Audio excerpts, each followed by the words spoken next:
All right.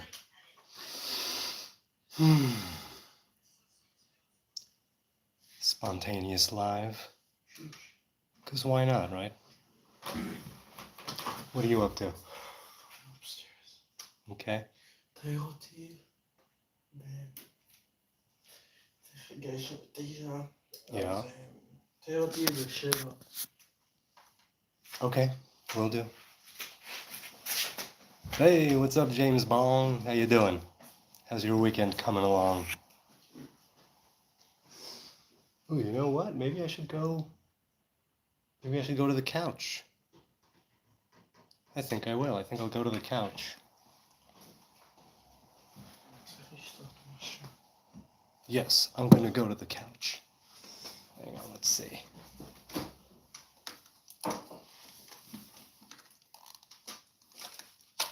Oh, okay. Let's see if I can do this. Okay.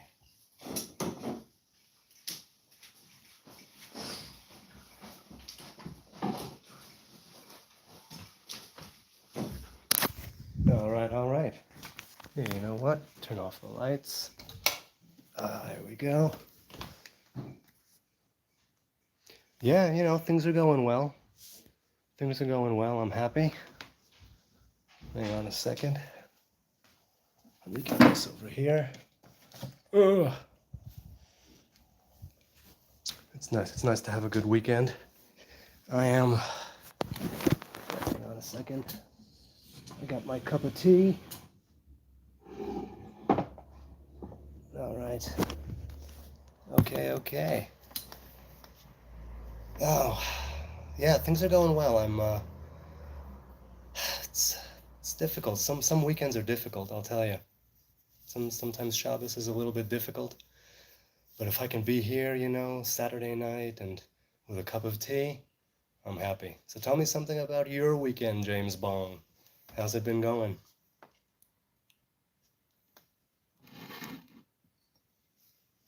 What's up? What's up? A few people here. Let me know what's up. Where are you at? What are you doing? Let me know how's it going wherever you are. What are you doing this weekend? What are you up to? Do I even need the earbuds? No, I guess I don't need the earbuds. I'll take them out. Yo.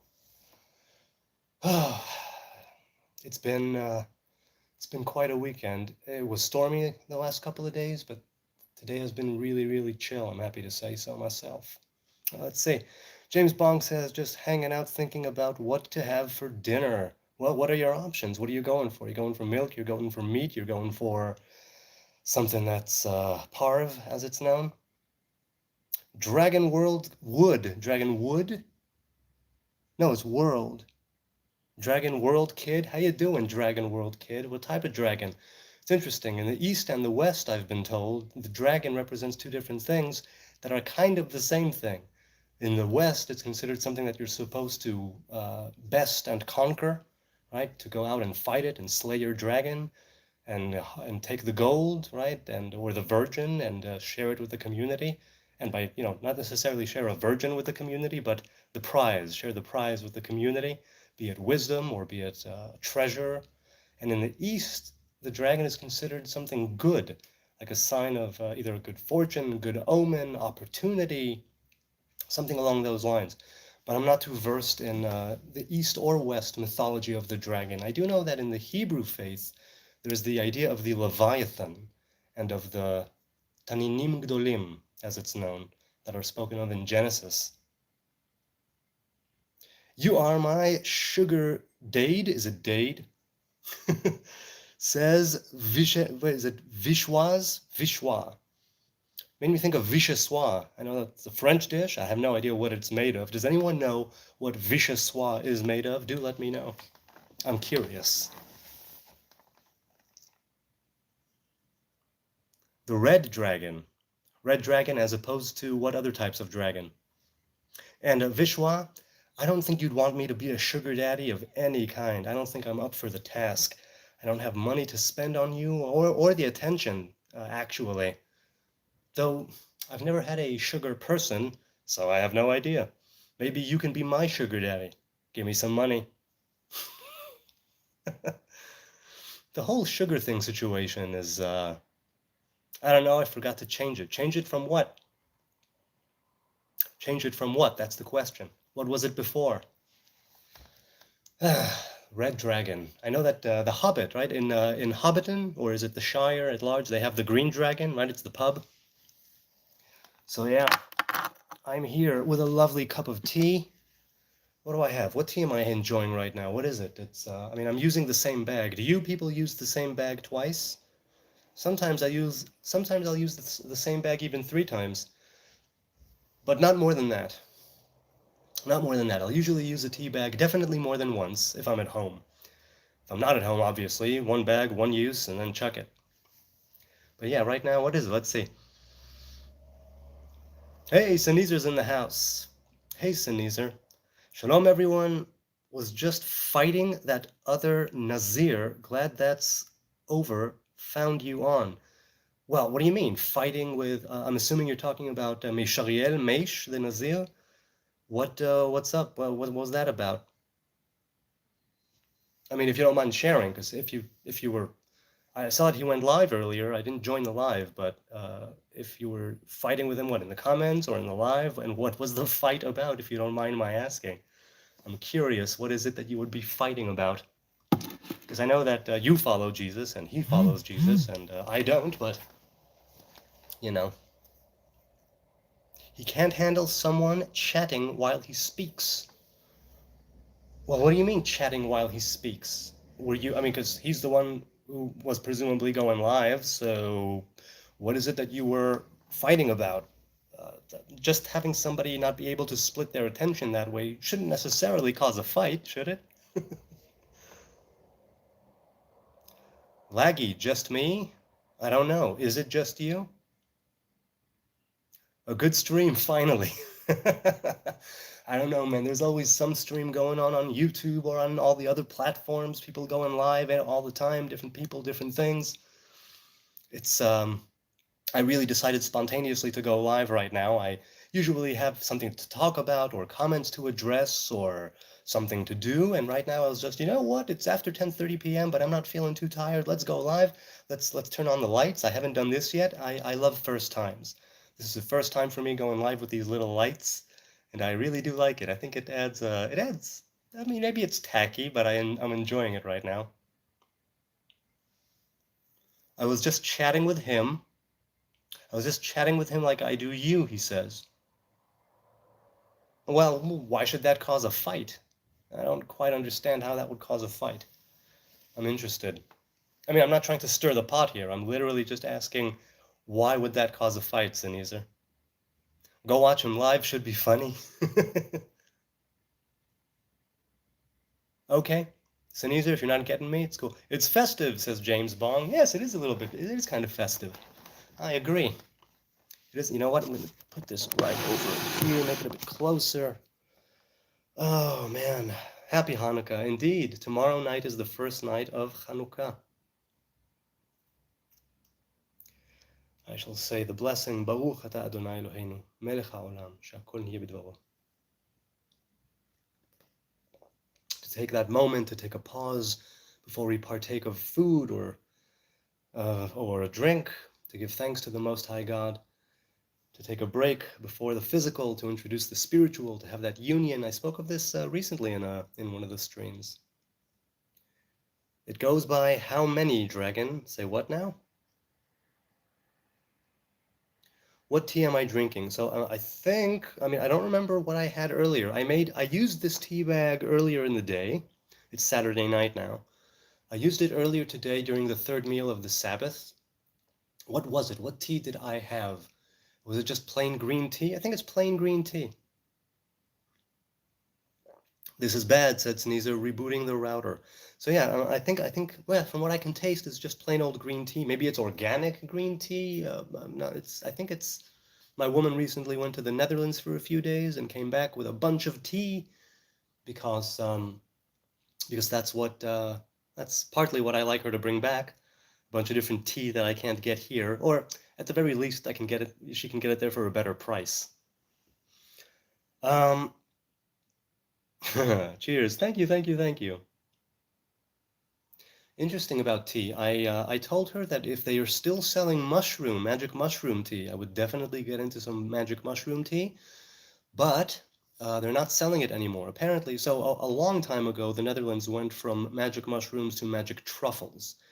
And they used to have magic mushroom chocolate, they used to have magic mushroom tea, they probably used to have magic mushroom gummies, and maybe they still do, but right now it's truffles. That's the thing. And they don't sell the chocolate and they don't sell the tea, but they probably do sell the gummies. Dragon says, I cannot escape the brain fonts. The brain fonts? But this is not cringe or oh, the brain rots. Sorry. It's a place to relax. Yeah, definitely it's a place to relax. I'm relaxing right now, just having a cup of tea. I don't know how long I'll be on, but I figured it's fun. It's fun to be spontaneous and do something that one has never done before. I've never done this before with the lights, and I almost never go live spontaneously. My spontaneous lives are few and far between. And so I'm very, very happy, very glad to be doing this now with you people. It's fun. And even if nothing really comes of it, it's nice to meet new people digitally and and IRL, but definitely digitally. Brain rots. Yeah, well, I've got kids in the house, and it's the brain rot is strong. But it's a phase. I think each generation has its own version of brain rot. Only here it's really, really labeled as such, and so it's people say it's pointless, people say it's useless, people say it's absolute nonsense, and maybe, but each generation has its nonsense. So who am I to go against it? I guess the question is, how does it really affect you? Also, I've been told that if you have kids who are engaged with the brain rot, as soon as you start using it and co-opting it, it'll go away real quick. I haven't tried really doing that.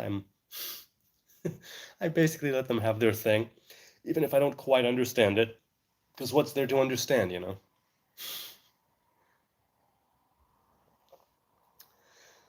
Dragon says 6, 7 kids. Most of them are first graders or second graders. Well, the 6, 7 thing is interesting because it's not even based on one specific thing from what I've gathered. It's all kinds of different memes or some things that came together, and is it still sweeping across the world? I mean, it's been what, like a month, a few months, so it should, pardon me, it should go away any day now. The 6, 7, 6, 7. I mean, I guess what's nice about it is that you can insert it into anything, anytime, anywhere, and people will go nuts, either in the positive or the negative.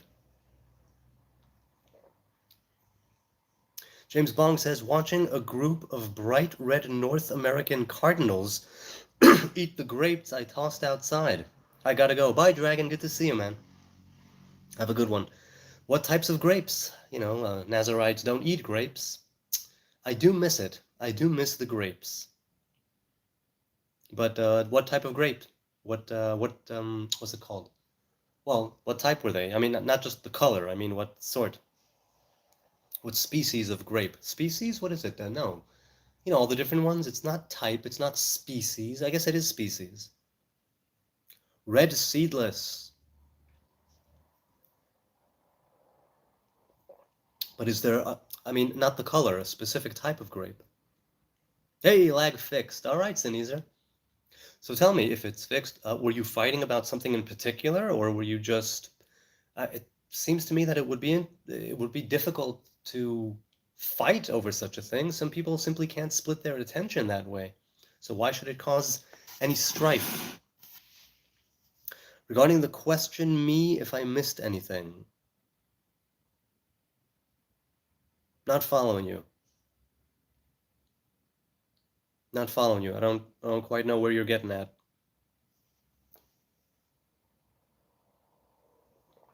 Oh. So, I mean, as long as I'm over here, I will talk a bit about the Torah portion, unless something else comes up in the chat, right? So in Vayeshev, this week's Torah portion, we have Joseph with his dreams. And I interviewed Yirah Ari recently, last week, based on a dream that I had. And it's interesting how some dreams can be of a more prophetic nature, some dreams can be of a higher sort, and some dreams are literally just your brain projecting images based on what you ate or how little or long you're sleeping. You know, you have the rapid eye movement with the deeper dreams. Some people, my mother, for instance, she can dream as soon as she falls asleep. And from what I've gathered, that's not very common. Usually it takes people some time to get into a deeper sleep where the images begin to surface. But my mother is somebody who can dream instantly. So you people out there, tell me, do you remember your dreams more often than not? And do you dream in color or black and white? And do you dream spontaneously when you fall asleep? In other words, have you had a time where you fell asleep just for a few minutes, but you had a dream? Or does it always take time as you perceive it, even though time is not really perceived in the dream world as proper time? Sunita says, my latest vids are really, really nice. So look, I took a look at your Planck space dream. Now, Planck time, Planck space is something that has interested me ever since I read A Brief History of Time by Dr. Stephen Hawking. And not that I understood really the quantum physics of it all, but it intrigues me. Right, so Planck time, named after the German, is he an astrophysicist? Well, a scientist at any rate, Max Planck. And it's a measurement of time. It's a unit of time, the smallest unit of time, from what I've gathered, and the smallest unit of space that two photons of light can travel. Something along those lines. Forgive me if I'm getting it wrong. But it's this crazy number with over 30 zeros in it, which represents the shortest conceivable or provable unit and measurement of time and space. And it's said that it's the distance, let's say, of time and space between the Big Bang itself and what could be considered the moment after. So I remember a dream once a year, says James Bong. Once a year? That seems way too little. I know a lot of people forget their dreams and they slip away, as they wake up. Writing a dream journal can be very, very good for that type of thing because it helps you to dream more lucid, if that's what you're shooting for, I guess, or maybe not, even if it's not what you're shooting for, and it helps you to see patterns in your dreams, and it helps you dream more or remember your dreams more because the mindset kind of changes as you go along with your dream journal. Now, it's probably also genetic, right, with some people having more of a proclivity for remembering and dreaming, and some people less. I know that I dream in English and in Hebrew since I'm bilingual, and I've been told many times it's one or the other, but that certain people can dream. That also to do with color, right? Some people only dream in black and white. I dream a lot in color, and I have both languages in my dreams, either either or both at the same time, or within one dream. I'm not a big fan of the Big Bang Theory. Well, I mean, I can't speak for that. I just know that when it says in Genesis, Yehi or Yehi or, right? Let there be light, and let there be light, that that there's something there that could be alluding to the first time that light as we know it came into existence. And that's something along the lines of the Big Bang. And of course, you could argue against it. I know that it's the more prevalent theory still after a very long time. Because of the fact that the universe keeps on expanding, it stands to reason that there was one point, like an infinitesimal singularity, where it was right before it sort of came into existence. Let's put it that way. Of course, some people say, and this is also supported by certain Kabbalistic teachings or approaches, that we are in a cycle that is the second one of seven, and we are now in the second cycle out of seven. So what if there is another theory that you know of the origin of the universe, let's say a scientific theory, I'd love for you to share it. I know that there are other ones. Hey, Carl is here. Beautiful evening, Jonathan and friends. Hello from warm and sunny Louisiana, USA. I was just telling my woman we were watching the movie Now You See Me, and there's a point there where they're in New Orleans, and one of the characters there that speaks French, she was like, that speaking French there is an asset or a benefit, and I say, yeah, the French sold Louisiana to the United States, um, and that's why there's still a lot of French down there, if I'm not mistaken, right? Isn't that what happened? That the French It was a French territory, and there's still a lot of French influences in that area, if I'm not mistaken. I don't know much about the U.S. Hey, Robert Harrison is here. The maximum distance between something and every other thing. Right, well, the Planck distance would be then light, because it started with light, right? It started with those photons. If there was a big bang, it means that it was light photons. I'm assuming that's what I heard. I might be screwing it up, and correct me if I'm wrong. Awesome, light, says Robert. Thank you, thank you. I haven't done this before, and that's why I'm doing it now. James Bong says the French sold Louisiana to us to make the USA more powerful than England. Ah, so it was a play for the enemy of my enemy is my friend, right? That sort of thing. I wonder, have the French ever expressed regret at selling Louisiana to the U.S. or its nearest thing? You looked well rested, says Robert Harrison. Well, um, I woke up. When did I wake up? Around 7 a.m. I mean, the baby woke me up, but my woman, God bless her, she went to him at around 5:30 or something, and I was sleeping, so I slept until around 7. So yeah, I mean, it was a good night's sleep. Obviously, it could be better. You lose so much sleep with a newborn. So much. I mean, and when I say newborn, I mean newborn and throughout the first year, definitely. You lose so much sleep. And if you're a hands-on parent, that is, if you are not a hands-on parent, if it's just the mother who's breastfeeding the whole time, or if you have a nanny or a wet nurse or I don't know what, then obviously things would be different.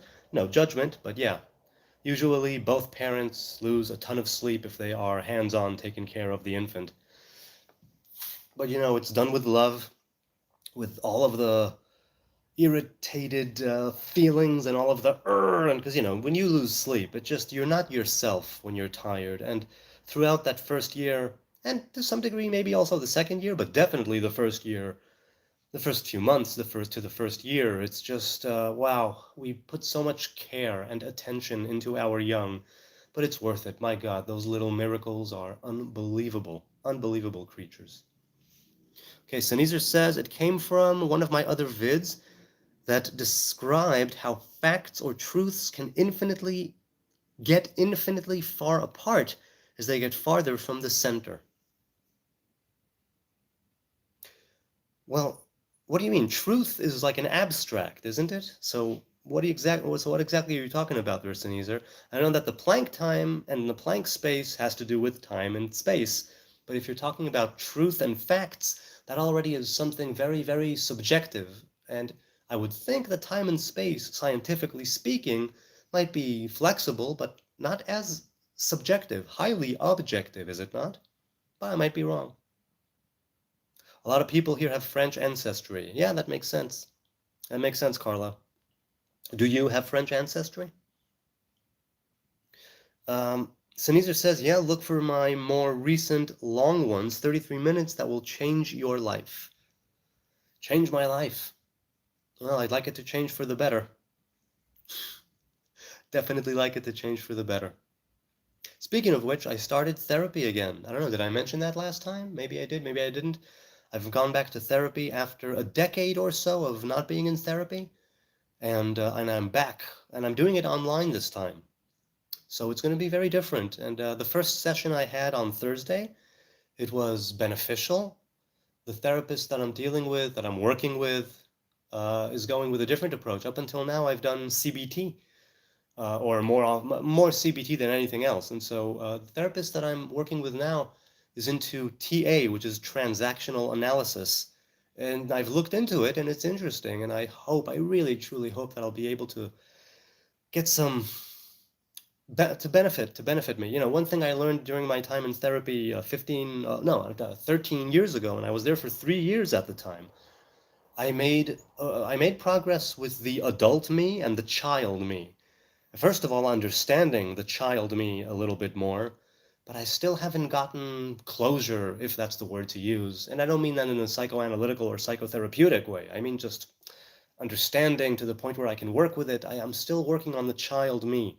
There's still a lot there that I'm carrying, and not necessarily trauma, just things that are lost in history. And don't necessarily want to be picking in the past, but sometimes it's beneficial. But hopefully, I'll be going into the future with transactional analysis and giving parts to myself, the adult and the child alike, and the parent to have their place of expression and to be able to reach an equilibrium, right?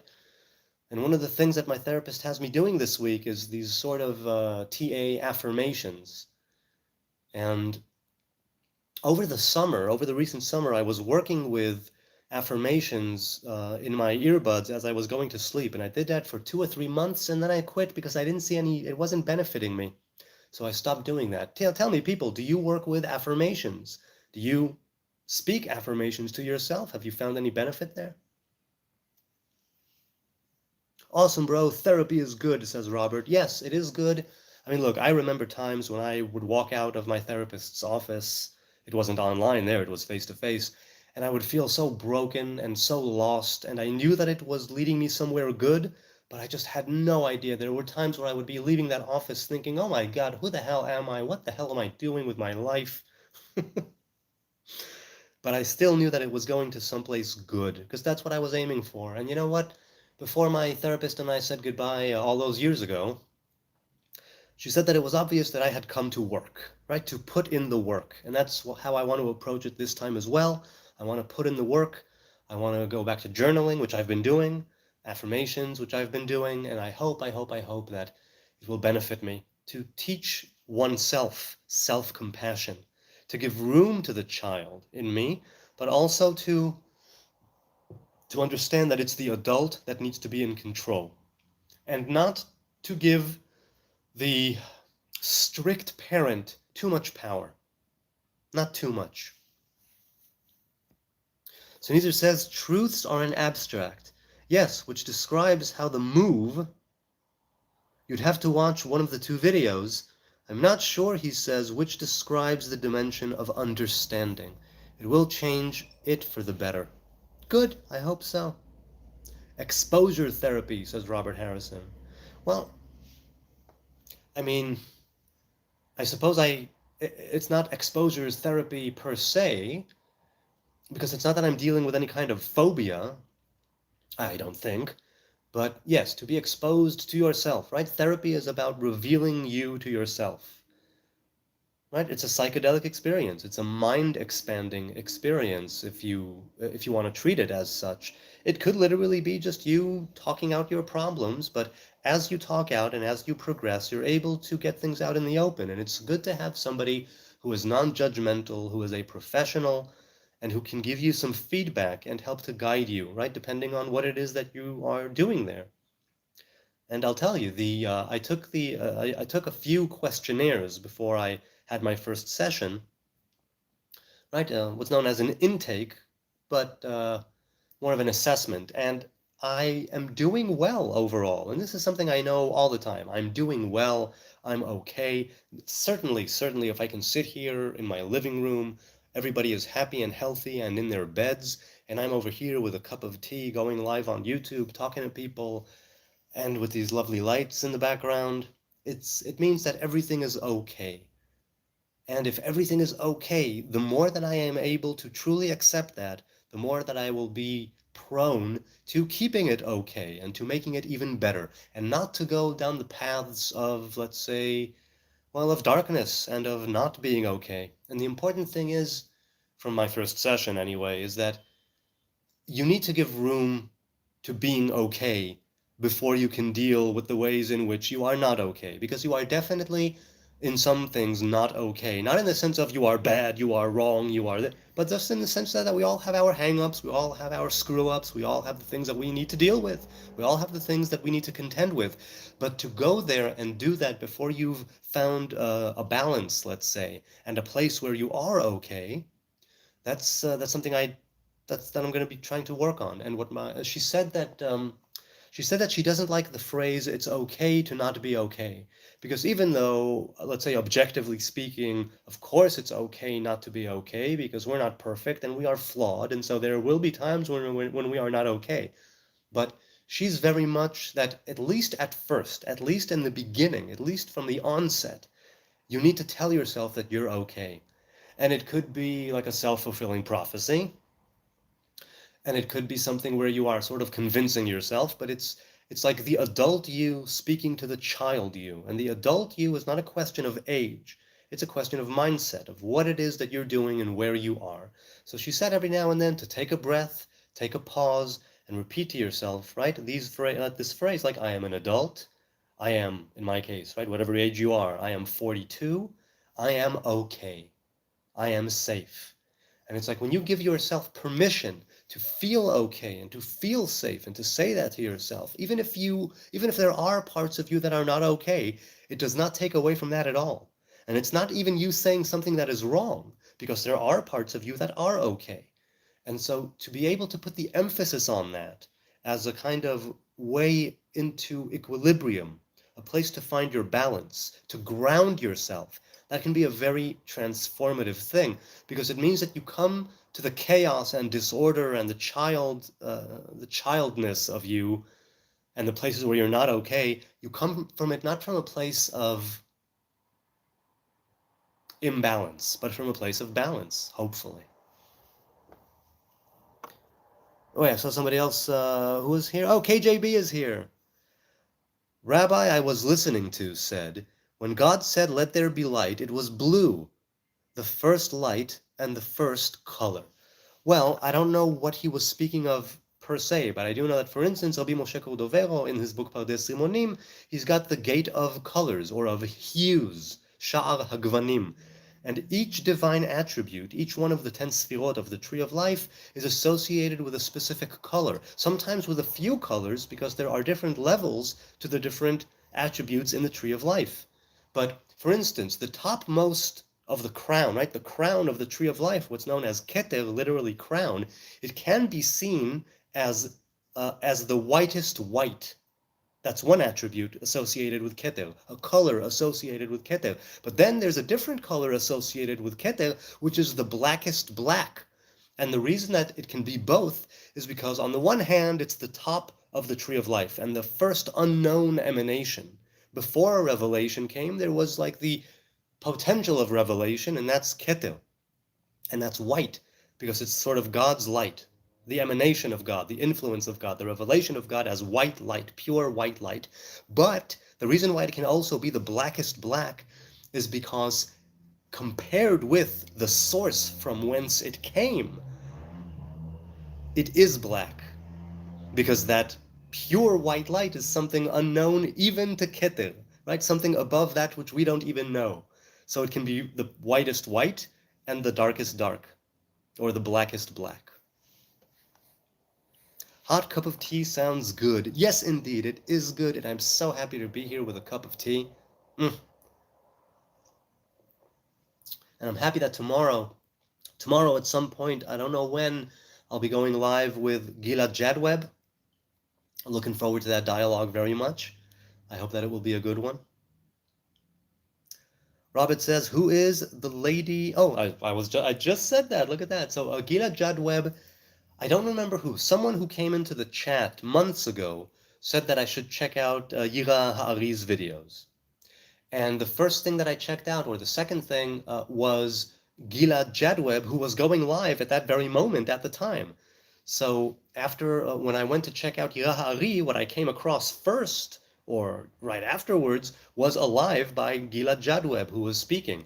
And she was, I think, she was studying or teaching or going through parts of his book Likutei Yirah.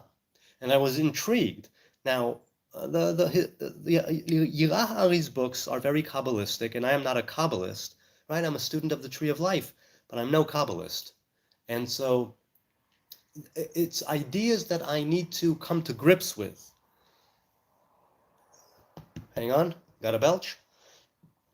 Ooh, pardon me. And so Gilad Jadweb is the lady I'm going to have a dialogue with tomorrow. And I hope it will be fruitful. I hope it will be beneficial. She, if I'm not mistaken, as I've mentioned, is somebody who does consider Yira Ha'ari to be the Messiah. And so it would be interesting to talk to her and see, well, how she arrived at that conclusion, that it's not simply that he is her master, because definitely he can be a master to many. Those who take him on as a master, he is their master, and they are his pupils. Fair enough. But to go from that to somebody who has been anointed and crowned, or the potential to be anointed and crowned, that's something else. And I would love to get into that. I would love to pick her brain a little bit more about that, not to dispel her notions and not to say why she's wrong, not in the least, but simply, like I said, to pick her brain a little bit. So Neither says, if you know the patterns well enough, even most details can be anticipated. Okay, so wait, I'm sorry. You probably said things before that, but the chat is in motion. Carlo said, awareness can never be known because awareness is not a thing. It is the perceiving of things, the viewing of objects, the recognizing of form. You're right. So well said. Well said. Awareness itself, right? So awareness itself can be something along the lines of chokhmah, but keter is something that's even above that, right? If chokhmah and bina, which are the second and third emanations, represent the left and right hemispheres of the brain, or right and left, I should say, hemispheres of the brain, right, which are covered and unseen, unlike the features in the face, right? We have the hemispheres of the brain which is undercover and hidden, and then we have that which is outside of it, and some would consider it the halo, something which is a part of you, but not you actually. This is actually what the hair of the Nazarite represents. It represents the crown, and the word nezel in Hebrew means a few things, and one of them is crown. And in Numbers 6, it says that the reason why a Nazarite can't go next to a dead body, those who don't take the Samson Nazariteship as I have, it's that the crown of consecration is on the head of the Nazarite man or woman. And so it is a kind of crown. It's a sort of physical crown, an organic crown. James Bong says, need to make myself another cup of hot tea as well. Good, go for it, go for it, go for it. It's always good to have a cup of tea. I know it's not good to have too much of anything, but I'm so pleased and so blessed to be able to share this lovely Saturday night with you and this lovely cup of tea with you. So James Bong is in the chat and Robert is in the chat. Ariel is here. Hey, hi there.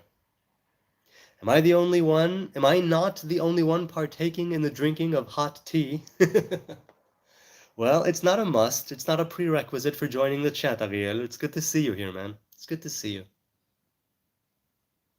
Your mix of dialogue and reaction have been cool for channel, says Robert Harrison. Yeah, I like to keep it. I like the dialogue, and I like the reactions, and I like the live streams like I'm doing now. It's interesting to go in all of those different directions, and again, it's all live, that's the core of it. I love going live. I really do love it. So look, I mean, a few people in the chat, but there are other people who are not in the chat. Feel free to tell me what's up. How is your weekend coming along? Where are you from? And what are you expecting for the new week ahead? Hey, Eiler's here. Hello, Jonathan, and everybody that's here along. Ariel says, is everyone else at the coldest time of year, all northern hemisphere? Well, it's definitely been raining here. It's been stormy and raining the last few days, and today it was a lot better. Still, the sun has not been shining, but still better than before. Sneezer says, another living Messiah? Oh, that gets ugly. That gets ugly, he says. The false messiahs think they are the only one. Well, it certainly can get ugly. I don't plan on it getting ugly in the dialogue, right? In the chat that we're gonna have. Like I said, I'm not necessarily going to go against what she's saying. I'm simply going to talk to her about that and other things. I would love to know her history a bit more, and that's what's gonna happen in the chat, right? I'm not gonna dive right in with, so why do you think he's Messiah? I'd wanna hear her how she grew up and her views and what changed, because she still seems Orthodox as far as I know. And even if not Orthodox, and I think she is, but even if not, I would love to. She probably did start off as an Orthodox Jew, and I would love to hear more about that. We all go through transformations in life, or a lot of us anyway.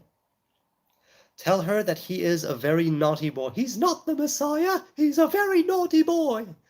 Oh, wow, I haven't seen Life of Brian in such a long time. Brian, the babe they called Brian. It's tornado season now, says James Bong. Oh, whoa, whoa, whoa, whoa. I hope that you weather these storms. I've never seen a tornado. Speaking of which, Twister, okay? I went to see Twister in the cinema in the 90s. I think I mentioned this before as well. It's one of two movies, well, three really, that I said to myself, oh my God, this was a complete waste of time. I have seen my fair share of movies in the cinema and outside of it, and this was a complete waste of time, I felt. Now, who am I to speak, right? I am a screenwriter, but nothing I've done has actually been produced yet, so I'm not judging. I'm just saying my subjective feeling. The first one was Twister. I felt that it was a complete waste of time. The second one was The Perfect Storm, or A Perfect Storm, which I thought was a waste of time. And the third one was Salt, which I saw many years later. All three of them I saw in the cinema. All three of them I thought was not even like entertainment value. I was just thinking the story did nothing for me. The plot did nothing for me. And I don't know what the hell I mean, what is it that I just watched? What the heck? Now, of course, other people have their opinions, and fair enough. If people enjoyed those movies, I'm not taking it away from them. But it just seems to me, as a storyteller, even and just as somebody who wants to go and be entertained, because what is it that we ask when those lights go out and, the movie starts? What we are really asking for is give me something. Give me something that will wow me. Give me something that will make me laugh. Give me something that will entertain me. Give me something that will make me think. Give me something that will challenge me. Give me something that will move me. And those three movies did none of it in the cinema. Because you can make the argument that you should watch movies properly in the cinema on a big screen with proper sound. And I saw those three in the cinema, and I was highly disappointed with all three.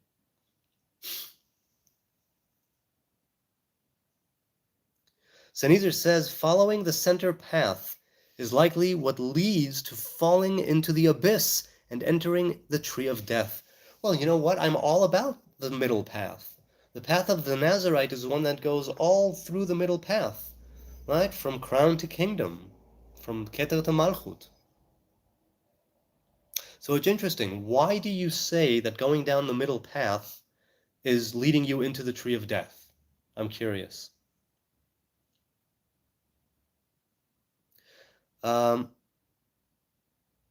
Robert Harrison, Jerry Seinfeld, pulled yourself together, soldier, and that's in order. I don't remember. When did he say that? I don't remember when he said that. Not that I remember every Seinfeld episode offhand. I'm trying to remember now. I don't remember. What episode was that? When did he say that? No hot tea here either, said Sneezer. See, well, you're not alone, Abiel. It's a bit sad as how they are not able to spend as much time together as only one household still lives in Florida now. So wait, I'm sorry, you probably said something before. Both in Florida, one may have just been a hurricane. Oh, wait. Okay, he said, two of my family members have lost two properties in separate locations to tornadoes. Oh, yo, yo, yo, yo. Oh, yeah, that's not good. That's not good. That must have been really, really bad. I'm sorry to hear that, man. That must be rough. To lose your house to a natural disaster. Told George to go back and get number waitress. Oh, I still can't. I still don't have my finger on it. When does George try and get a waitress's number? I don't recall. Interesting. But okay. So Nisa says, I like them all, and the variants, keep doing what you're doing. You like them all? Wait, are you referring to the movies that I said, or? I'm trying to see. I'll go back in the chat a bit. No? Well, okay. Well, Sennheiser said, Tree of Life maps to the fact one crown, two eyes, two nostrils, two ears, one mouth, and one chin or nose. Now, which Tree of Life do you mean? Because the Tree of Life, let's say the traditional Kabbalistic Tree of Life, that's not exactly the way that it goes. I mean, there are the seven, right? You've got the crown, you've got two hemispheres, you've got two eyes, two nostrils, two ears, and the nose, and the mouth, and that's 10, right? You've got 7 holes in your face, 1, 2, 3, 4, 5, 6, 7, and you've got 2 hemispheres, and you have the aura, let's say, and that's the 10. Now, in those 10, in the 10 sfirot that are in the face, or the head, I should say, you can go deeper into it, right? Because you've got 32 teeth, which represent a certain divine attribute. You've got 2 lips, top and bottom. You've got side-by-side nostrils, side-by-side eyes. The eyebrows represent certain things. The hair on the head represents certain things. The beard and the mustache and the eyelashes, they each have their own divine attribute with which they are associated. So you can go deeper and deeper into the 10 sfirot, right? It's the tree of life within the tree of life. Ah, manure. Okay. Okay. Ah, thanks. I got it now. The word ma and the word nu. Manure. Ariel says, well, one of them has a much better house now, so I think that they are actually happy to have been given the opportunity to buy a new house. Well, okay, I'm guessing they had insurance, tornado insurance. I'm assuming in places which are prone, right, to having those natural disasters, it would be wise to get that type of insurance. But still, going through it must be really, really difficult. Really difficult. I was listening to a fentanyl addict on the channel Soft White Underbelly, who's homeless and lives in MacArthur Park, and he said that what he hates is when he sort of nods off and he wakes up and a few things are missing from his bag. He's like, you know what? At that point, it happens so many times. I'd rather they just take the whole bag. Because if they take the whole bag, and then I wake up and I go, oh, well, I got robbed again, and they took everything. But if 1 or 2 things are taken, I think that I may have misplaced them, and then I need to rack my brain and go nuts thinking of where I put it. So I'd rather them just take the whole thing, and then I can start over. It's an interesting way to live, isn't it? An interesting way to think about it. I'd rather everything be taken than only a few things be taken. What do you think about that? It's such an odd, incomprehensible to me way to live and to be. Ariel says, miraculously, they managed to find their cat again after it went missing. Wow. Well, they found the cat or the cat found them. That makes a difference. Life of Brian was great, said Sneezer. Yes, it is. It really is great. It's a great movie. So many good. No, you have to haggle for it. 10? 10? I love Eric Idle. I think Eric Idle, I've said this before, is my favorite Python. Who is your favorite Python viewer? Do let me know in the comments or in the chat. I worked at Walmart Electronics when Twister came out. Must have watched it 10 times. 10K times. Well, you know what? Maybe I was simply too young. Because I was a kid, right? It was the 90s and I watched it in the cinema. So maybe I was just too young to understand what was going on. But as far as I can tell, it was Helen Hunt, right? Don't get me wrong, great actress. I'm fond of her work. I loved Mad About You. Helen Hunt chasing tornadoes, right? Is there a difference, by the way, between a twister and a tornado? Let me know in the comments there. Ariel says they collected Seth Thomas's grandfather clocks, which was weird, as my ex named my son's middle name this also. Guess they lost most of the clocks. Oh my god. So were these unique, sort of vintage, one-of-a-kind collector's items?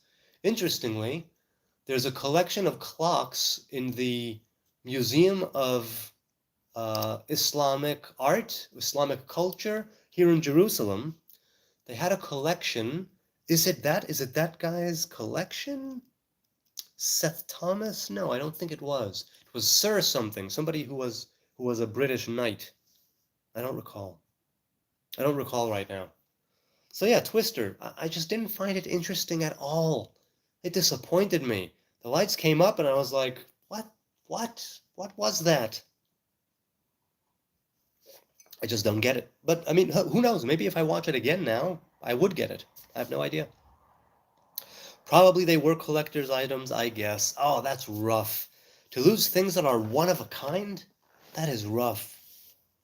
That's really, really. I mean, look, I still every now and then grieve for the videos that I lost when YouTube took away my channel. I can only imagine what it would be. I can't really imagine what it would be like to lose old and unique collector's items, one-of-a-kind grandfather clocks like that. They had like 20 plus of them. Oh, wow. That's rough. So Nezer says, based on the commandment, don't shave the sides of your heads, the high encryption of the Torah, and that there are three direct paths, with paths between, suggests you should hop around. Well, look, you hop around the tree of life in the sense that you perform certain commandments in certain times. You hop around the tree of life, right, in the daybreak until sundown and throughout the night, because they each represent a different divine attribute. You hop around the tree of life in the things that you do with your feet. Where is it that you're walking and towards what? What is it that you're doing with your hands? What are they doing and towards what? Are they idle? Are they busy and doing what? That which you speak? What is it that you look at? What is it that you're thinking of? All of these things pertain to the tree of life in the human being, in the image of God. And so you could say that, yes, you're always hopping.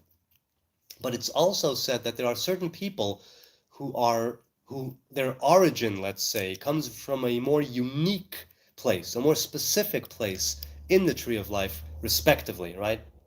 So, yes, you do hop around as a general rule because we are active creatures. We engage with the world and with ourselves.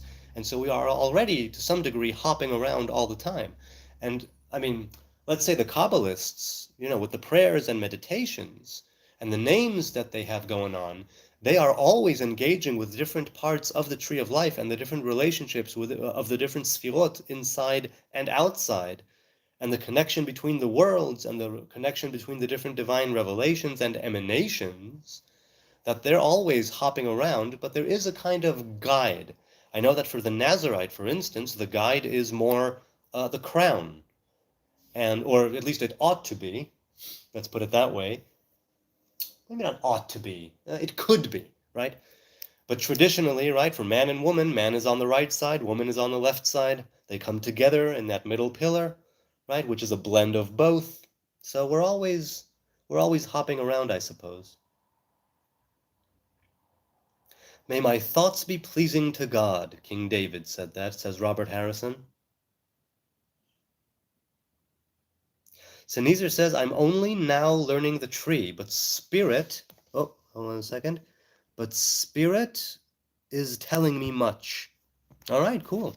Now, I mean, are you going with the tree of life as it's taught traditionally or as it's viewed traditionally because there are differences of opinions. I know that in Pardes Limonim by Rabbi Moshe Cordovero, he brings a few opinions on the order of the tree of life, and he makes a ruling, let's say, on what is the correct illustration, if you will, of the tree of life, and right, the different paths and the different gates and the different pillars and all those different things.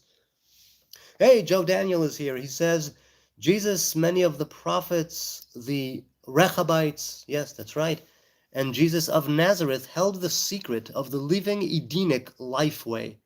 Notice how they all lived and the divine manifestations that followed them. Baruch Hashem, blessed be God. Yes, there have been many people who were able to cleave to the divine revelation and have it guide them.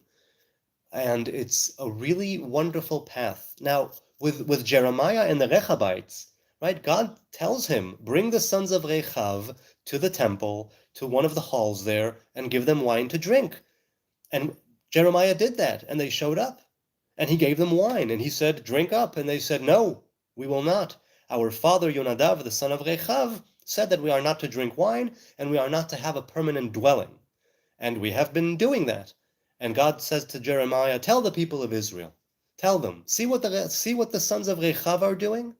See how it was their father Yonadav ben Rechav who told them to do this, and they have been able to carry it out and do as they were told. And you, children of Israel, are not listening to your father. You, like the sons of Rechav, should be doing what they're doing. And because of that, if I'm not mistaken, right there, he tells them that the sons of Rechav will have a permanent existence, and that the house of Rechav will not be eradicated. Right? There's a lot there. Definitely a lot there. Ariel says, do you remember what you were telling me the other day, Sneezer? Oh, okay, so he's talking to Sneezer. Let's see.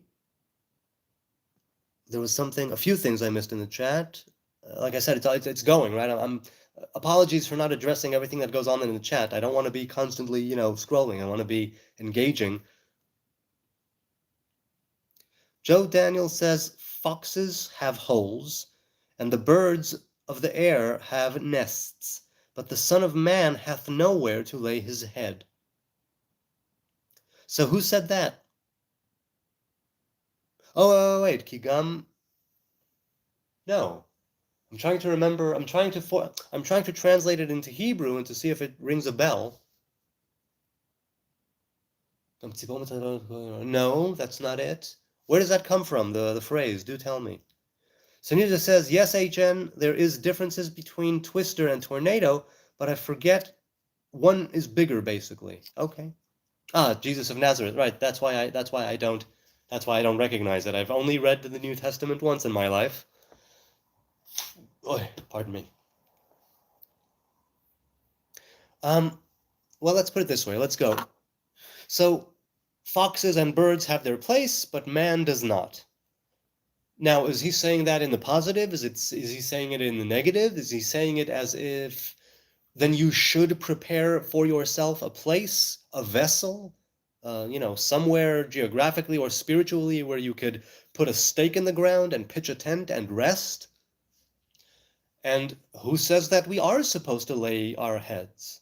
Is to lay your head to rest, or is it to abstain, or is it to, you could understand it in different ways. How do you think he meant it at the time? I'm done with my tea. And it's almost been an hour. I think I might say goodbye soon, but right now let's just keep going. Be extremely careful and guard your heart with Kabbalah. Well, look, I've been a student of the Tree of Life ever since I'm 16. And the Torah teaches, right, to guard your eyes and guard your heart, regardless of the teachings that you are into, but simply as a matter of course, to guard your eyes and guard your heart. And I fail at that, but it's what I'm shooting towards. I would love to be able to do that more, but it's certainly something that I keep in mind. And I can't really be a witness, right, for myself and say, oh yes, there's absolutely no way that I'll go astray. No, I do know that I might go astray. And it's also why I still consider myself to be a student that is studying introductions to introductions of the Tree of Life. And it's also why I don't consider myself a Kabbalist in any way. And it's also why I consider myself really, truly a student of people who are, right, I'm standing on the shoulders of giants and trying to pick up crumbs, the way Yira put it. And yes, I appreciate the warning or the concern or the advice, and I hope to guard my heart. I think that I have been able to. Now, some say that I have not. Some say that I have not. But I think more specifically the Nazarites that I've been in touch with would agree that the way that I'm going about it, pardon me, is something that is more pleasing than not pleasing in the eyes of the Most High, not because they necessarily know the mind of God, but simply because of the way that I lead my life in the dialogues that I've had with Nazarites here in Jerusalem and online, and in the feedback that I've gotten from my surroundings and my relationships in life and my dealings and doings with people, near and far. I think that it's always a danger, but it's also the reason why I don't dabble in practical Kabbalah Ma'asit, right? I seek to have the intellectual Kabbalah, the Kabbalah unit, to guide my steps. But definitely I'm not using anything practical in the sense of conjuring different things or using pure, Jewish magic, not trying to control the elements, not trying to have dominion over the angels, not trying to um, not using any names of God in order to warp reality or change reality. I seek that tree of life and the knowledge of the tree of life in order to facilitate becoming a better person, becoming the best Yonatan that I can be, no more, no less. And even though, once again, I'm failing, hopefully I'll be failing better, to quote Beckett. But I do indeed appreciate the goodwill, Robert, and and to keep in mind that it's a danger.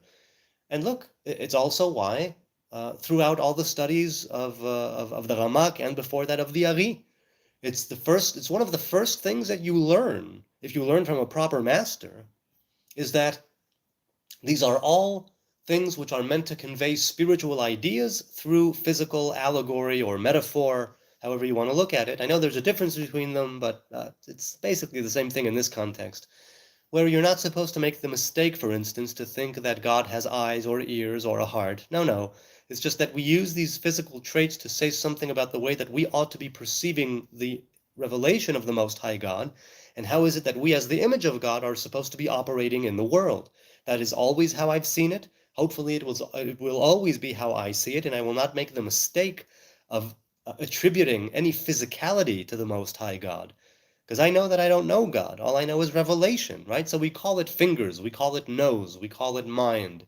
But there is no such thing. There's definitely no such thing. Ein od milvado, there is none but him, says James Bong. Baruch Hashem, blessed be God. Penelope Clotin Vera says, street savvy Jesus lived among criminals, hallelujah. Wait, did you say something before that, Penelope? Or maybe not? No. Oh, yeah, you did. Oh, okay, you were talking to Joe Daniel. Okay, you were talking to Joe Daniel. Okay, that's cool. James Bong asked, how do you feel about the interplay of yesh, being, and ayin, nothingness, where God encompasses opposites like good and evil? Well, it's not God, it's just revelations of God, right? One of the names of God is Ein Sof, right? Ein Sof means endless. So, I mean, Ein is Ayin, which is nothingness, and Sof means end, which is something that is, because only things that are have an end. And so to call it Ein Sof, meaning infinity or endlessness or endless, is to encompass those two things in one of the names that we attribute to God, Ein Sof. And it's still just a name. So how do I feel about it? I feel that what it says in Sefer Yetzirah.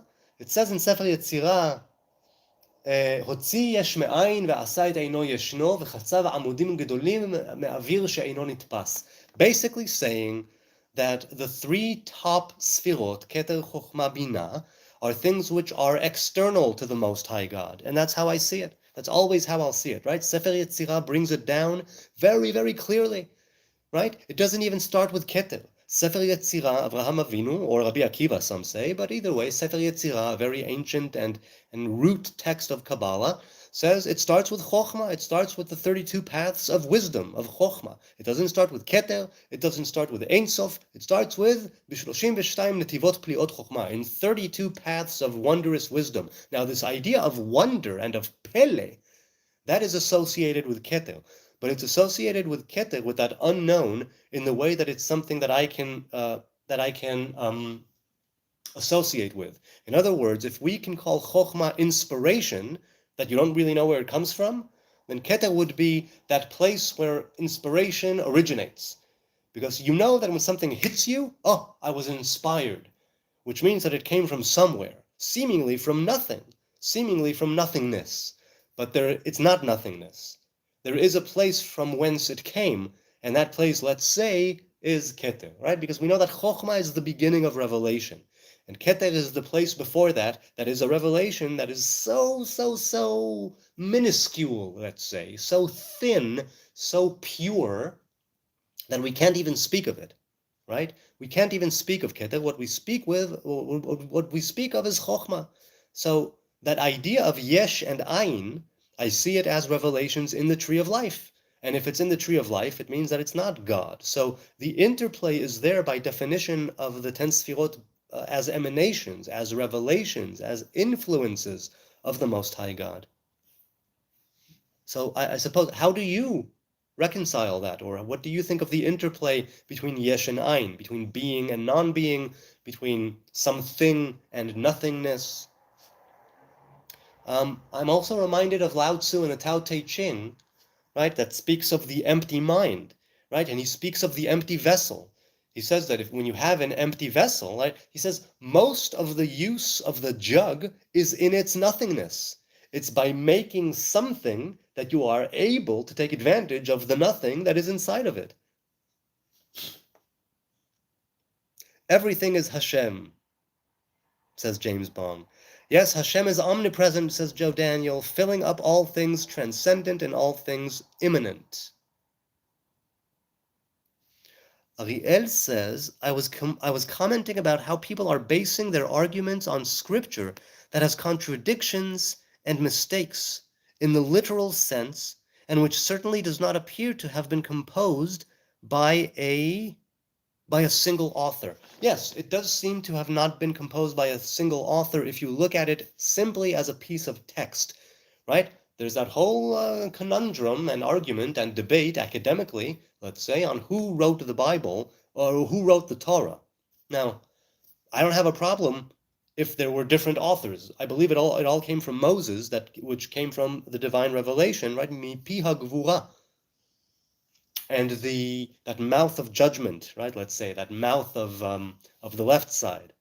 So I don't have a problem with that. I know that by the time it arrives here in physical form, it already is of the physical world, and as such, we're dealing with a duality because we are living in a world of good and evil, and so there's room for this and there's room for that, but then again, you have that final analysis of, let's say, halacha, of technical Jewish law, the do's and don'ts, the right, the wrong, what is allowed and what is not allowed, what is permissible and what is prohibited. And these are things where, again, people have different traditions when it comes to that as well. Tao Te Ching, the teacher will appear when the student is ready. Hey, Meishariel is here. How you doing? You missed my question, says Meishariel. Okay, let's see. Going back. Disco, yes, indeed. Wait, I don't see a question. I'm trying to go up. No, I don't see a question. Could you say it again? Copy paste, phrase it again, and write it down. Sorry, the chat here is a rolling. God doesn't have eyes, but God does have vision, says Sinizer. Right, so that vision, let's say, after disco. Okay, I'll take a look. That vision is all right because there's lachazot and there's lirot, right? And so these are two different things, right? There's vision and there's sight. Those are two different things. Okay, wait, let's see. I missed your question after disco. Hang on. No, I don't see a question after disco. Maybe YouTube did something? I don't see a question. So write it again, or some people, if you see it in your chat, please copy and paste it so I can address it if I can, because I'd love to. Right, so this idea of God's vision and God's eyes. So God's eyes are mentioned regarding the promised land, right?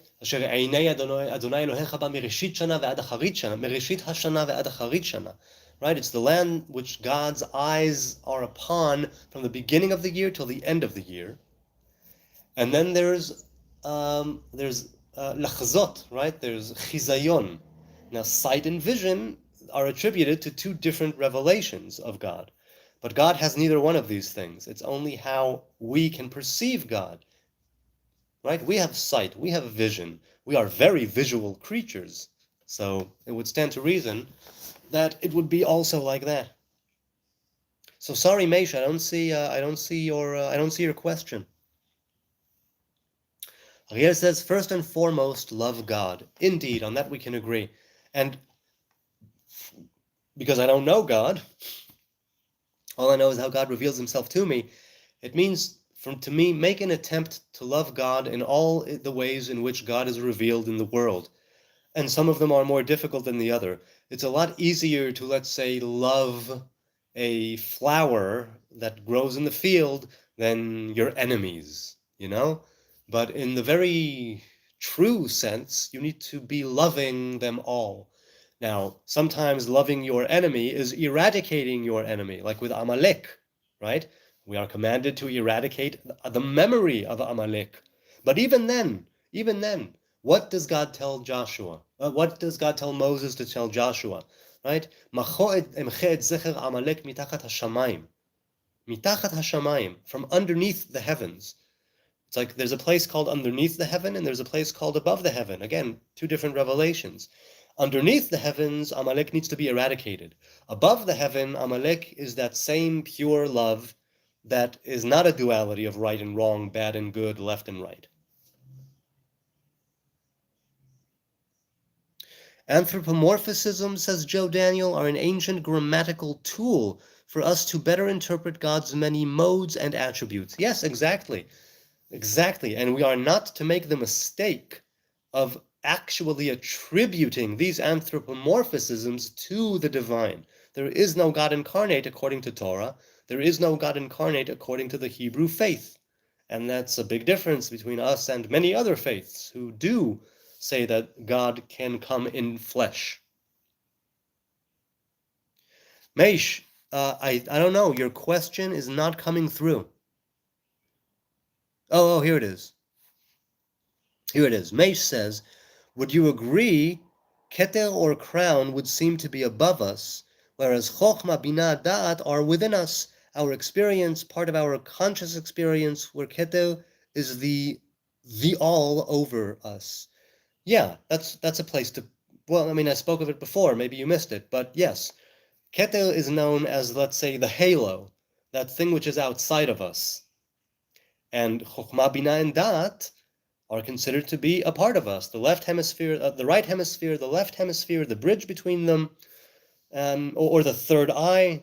Da'at is traditionally known as that third eye. I mean, it's not known as a third eye traditionally, but that's the place of the third eye. In some cultures anyway, and that corresponds with Da'at, right? The left, right, and center. And Da'at is the thing which brings Chochmah and Bina to fruition. It's the bridge between the 3 higher Sfirot and the 7 lower Sfirot. That's why it's the attribute of Moses, our master, right? Moshe Rabbeinu, alav shalom, peace be upon him. That is the attribute with which he is connected, and it's why he's called the father of prophets, right? Because we have Jacob, which is the lower Da'at, known as Tiferet. And we have the higher form of Tiferet, known as Da'at, which is Moshe Rabbeinu. So Keter is something that is above us. But on the other hand, there are different levels to Keter, right? Traditionally, there are 3 levels to each Sfira, says the Rabbi Moshe Cordovero. And the Sfira of Keter in the physical sense is the hair of the Nazarite and the crown, let's say, of a king, the anointing of a priest, right? The oil that's on the head of the high priest and of prophets and that sort of thing. The thing is that a crown is made of some sort of substance and it's external and it's placed on the head. The oil is made of a liquid, some sort of a living thing, an herb or a shrub, right? Leaves, flowers, whatever it is, persimmon or olives. And that is, again, outside, poured on the head. The crown of the Nazarite is unique in the sense that it grows from the inside out and from the topmost part as long as it can grow. In that sense, the hair of the Nazarite is unique. Also, not everyone can be a priest, only those who are from the tribe of Levi. Not everyone can be a prophet, only those who really, really, really make an effort and who try, and generally speaking. But everybody of the people of Israel can be Nazarites. We can all take upon ourselves, hopefully in righteousness and truth, the crown of the Nazariteship. Not everybody is called to do that, of course, but some say, I've spoken to a Nazarite who says, yes, we are all meant to be Nazarites. So yeah, I would agree generally speaking, but there are different ways of looking at Keter. Right? What does Eliyahu say? He says Keter Elyon ihu Keter Malchut. Right? The higher crown is the crown connected with Malchut. Keter Elyon ihu Keter Malchut. It's like the higher place is the place which runs the whole 10 Sfirot and gives place to everything to be manifested and to give everything its right time and its right place and its right season, and to know what to do, what, when, in such a way that we will be able to bring revelation into the world, to bring goodness and righteousness into the world. So, yeah. Keter is that thing which is outside of us, but we still have a way to grasp it through Chokhmah, right? Through Chokhmah and Bina and Da'at, we can manifest those sides of Keter that meet Chokhmah. That's basically the way that it's been brought down. Potent, he says, very potent. Well, I'm not doing it justice. Let's put it that way. Joe Daniel says Cain and Abel, Jacob and Edom, etc. All these are archetypal imagery for the grand narrative of Tanakh, which continuously speaks into our lives today. Yes, well said. Well said, Joe. I agree. I definitely agree. Right? It speaks in parables, it speaks in allegories, it speaks in archetypes, and the reason why certain things were canonized and other things were left out is because all of these things need to teach us something about ourselves, or at least there's the potential of understanding them like that and of going along with them and seeing where does it meet me here in reality, in the physical world, you know? Meish says, our crown as Nazir growing from within is something I had not contemplated. Yeah, it's also why, again, we can all be Nazarites. Every man and woman of the Hebrew tribes can be Nazarites. It's not something that is relegated to a certain lineage. It's not something that's relegated to a certain tribe. It's not something that is, this or that. No, it's each and every one of us. Ish o isha ki yafli. That's what it says in Bamidbar 6, right? Vav. Ish o isha ki yafli. And yafli, pele, corresponds with keter, because pele is not an acronym. Pele is a anagram of aleph. Aleph is associated with keter, right? Aleph is associated with the 10 sfirot in their most condensed form. And what the Chokhmah is the beginning of revelation, which is why the Torah begins with a bet. It begins with a bet, and the bet has a wide open part and a tiny part that sticks back. It says, yeah, over here it's wide open, but there's still something back there, a tiny little thing back there that holds a world entire. But yeah, that's why it starts with a bet primarily, because it's chokhmah. Let's see. Meish says, had a conversation with someone earlier. They do not believe Ya and El are one and the same. I disagree. Your thoughts? Well, Ya is traditionally attributed with Chokhmah. El is traditionally attributed with Chesed. They are both part of the right pillar. The thing is that Ya is called a root, and El is called a father, right? And downward from there we have Netzach, which is called a son. So we have Chokhmah, Chesed, Netzach, that are the right pillar, and there's right, but we know, for instance, that it's Abba, right, and it's Tiferet, and in Tiferet we have the six of Chesed, Gvura, Tiferet, Netzach, Hod, Yesod. There's six that are one, but the point I'm trying to make here is that they're all different divine attributes, but Chesed, Ya, and El, and Tzvaot are all on the right side, right? Adonai Tzvaot of Netzach. Netzach and Hod come together, but for all intents and purposes, Netzach is on the right side. It's just it's heavily influenced though.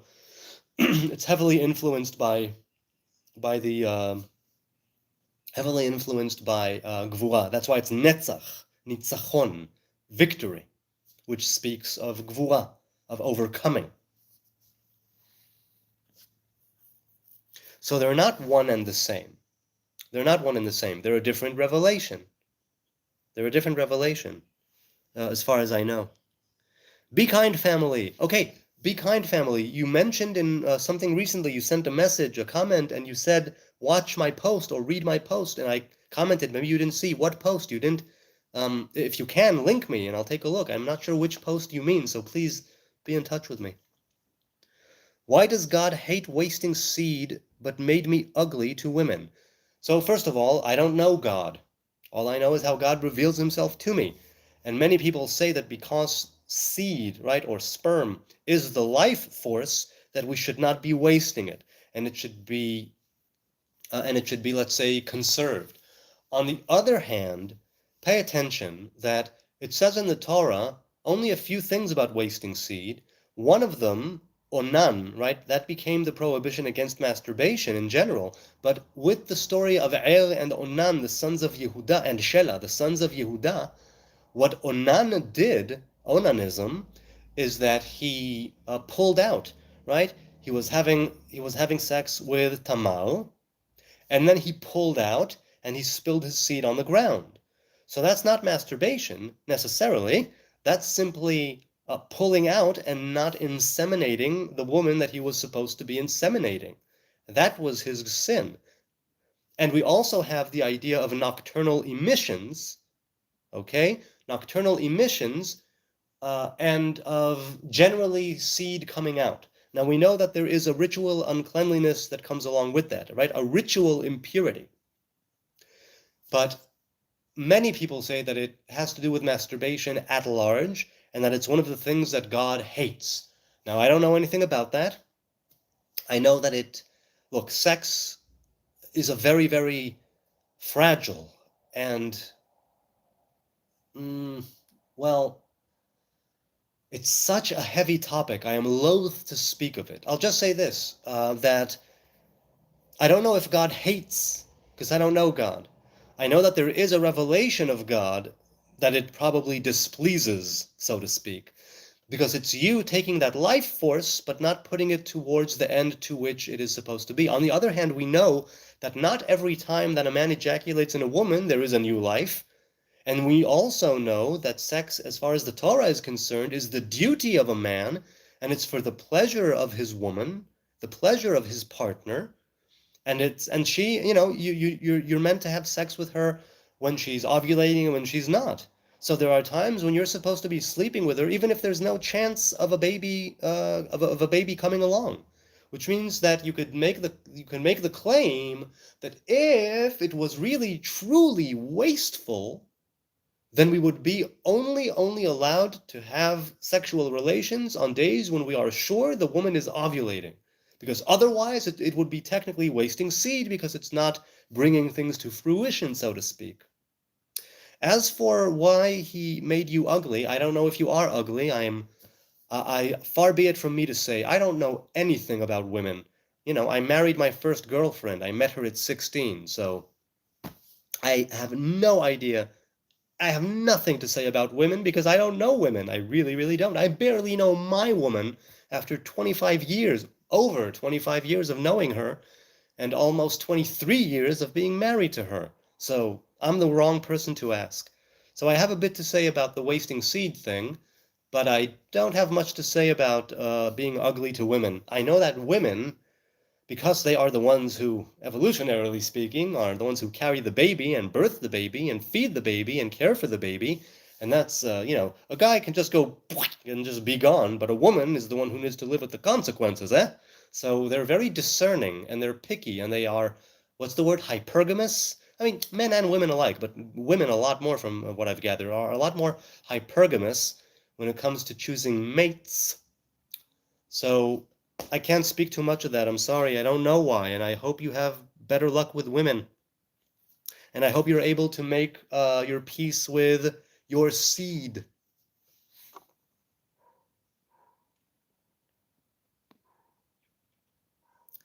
Joe Daniels says, is it correct that if the married couple keep the precepts of her period, they may much more likely to be fruitful? Yes. Basically, from what I've gathered, again, I haven't done the research, but for those who keep family purity, and I'm not talking about halachic family purity of 7 days after the period ends, that's something that came later. I'm talking about what the Torah said. The Torah said that the woman is ritually impure for a week, or as long as she is bleeding, and then after she stops bleeding, she makes sure that there's no blood, and that night she goes to the mikveh, the ritual pool, the ritual immersion in a mikveh, and she's good to go. And then they can touch once again and have sex and whatnot. And I think that depending on the woman's cycle, and depending on other factors that I know very little about. But yes, I think there's more of a chance of conception when you follow the laws of family purity. I'm pretty sure that's why it was done that way. But regardless of procreation, it's said by our sages in the Talmud that the reason why the woman is impure, ritually impure for a week, and they are supposed to abstain from touching each other and having sex, is because for both of them to see each other as new, as if now it's the first time that they're seeing each other, the first time that they're coming together. Because after a week of being apart from your woman physically, there's definitely something that you miss. There's definitely something that you long for. There's definitely something that you get to experience it anew every time, every month. And there's something so beautiful about keeping the laws of family purity. Again, you could argue to what degree you keep it and whether or not you keep the 7 days of after she stops bleeding, which is the norm according to Orthodox halacha, but is not the norm according to Torah. According to Torah, the time where you keep the extra 7 days is when she is bleeding, A, when she is not supposed to be menstruating, or B, if she keeps on menstruating a lot longer than she is supposed to, or C, if it's a different type of bleeding altogether that is not from the uterus, but blood is still coming out. And so depending on the days, you need to consult with a physician and a rabbi if that's what you go with.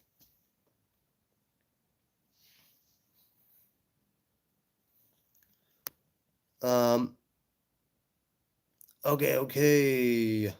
I think I might say goodbye. Now let's keep going with the chat for a bit. Let's keep going in the chat. Joe Daniel, I'm not, at least that's what I learned this from Haredi. Okay, yeah. Maybe. That may be the case. That may be the case. So wait. Did I miss something in the chat? Are you people talking amongst yourselves, or you're talking about Norse and Greek gods, Roman gods? Ariel said, I certainly would not have wanted to bear witness to that. To what? I missed something. How was your Shabbat? Well, a little challenging, but altogether very good. I'm happy to say we had guests over for the third meal, and that's always fun. I was not in a good mood last night, and I asked my family to just not talk to me, and I was sort of just reading for a couple of hours before I went to bed. I was reading the Harry Potter and the Order of the Phoenix because I couldn't study Torah. I couldn't study Torah. I mean, I started earlier in the night. I was studying Pardes Limonim, and then later in the night, my wife and I quarreled a little bit, and I was not in the mood for anything. I just needed some space, so I stuck my nose in Harry Potter and the Order of the Phoenix, and then I went to sleep. But when I woke up, things were generally better, and it's difficult, and it's part of why I went back to therapy. I got to learn how to communicate better with my woman. It's amazing how much I suck at that, even after over 20 years of marriage. Ay, okay. So, but, basically, my Shabbat was very good. There was some Torah, there was song, there was prayer, there was being with the kids, there was having guests over. It's like, other than that part that wasn't cool on Friday night, it was a really blessed and wonderful Shabbat, and I am very happy that it happened. I'm very happy that I'm here on Saturday night. Beautiful that you are making the effort. Bless you and your woman, says Mage. Thank you. I appreciate that. I mean, I hope that I make a solid effort. I don't want to half-ass this. I have my own patterns and my own place, the places where I'm stuck. And I really, truly hope that going back to therapy will help me to ground myself, to be able to take a pause, to be able to be the adult, to be who I'm supposed to be.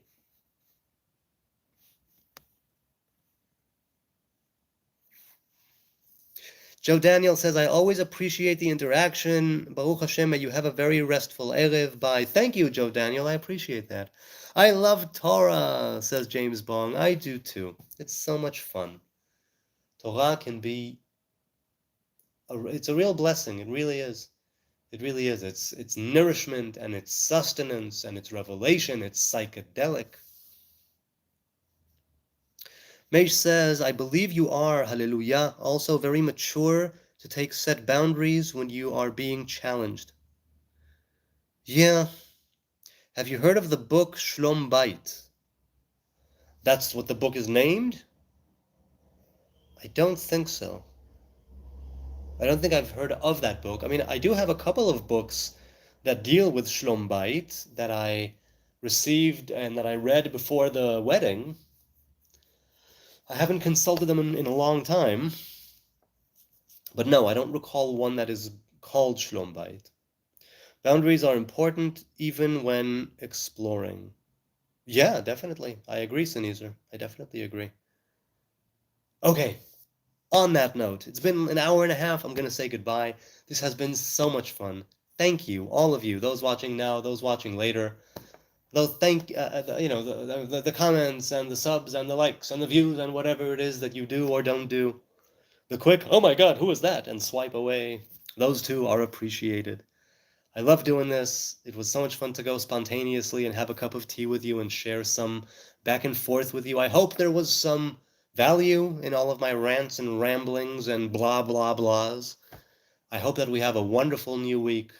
Tomorrow night is the first candle, the first night of Hanukkah. May we be blessed. May we be a blessing to others. May we be the miracle. May we be the miracle in our lives and in other people's lives. May we be able to kindle that holy fire within us, and I mean that in the best possible way. And hopefully tomorrow at some point, I guess between 7 and 10 a.m. at some point, Israel time. So, noon, afternoon, U.S. time, Eastern Standard Time, I will be having that dialogue with Gilad Jadweb. So if you want to hear me hash it out with her, as much as we can anyway, then tune in to that, or watch it later. This has been so much fun. Thanks for being here with me. I genuinely appreciate your time, your kind attention. I try not to waste your time. I try to be as open and raw and live as possible. It's part of what I love about doing this, and I hope it is of some benefit, of some value, of even if it's only just sheer dumb entertainment. Until next time, good night from Jerusalem. God bless. Have a wonderful new week.